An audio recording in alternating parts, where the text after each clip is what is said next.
Hola, hoy vamos a ver cómo desactivar sonidos y vibraciones táctiles en Samsung Galaxy A16 4G.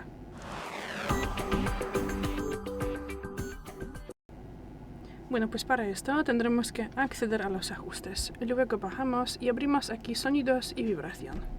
Después de eso abrimos aquí sonido del sistema y desactivamos interacciones táctiles, teclado de marcación y de Samsung. Y bueno, si nos molestan también sonidos de carga o del desbloqueo y bloqueo de pantalla, aquí también se puede quitarlos.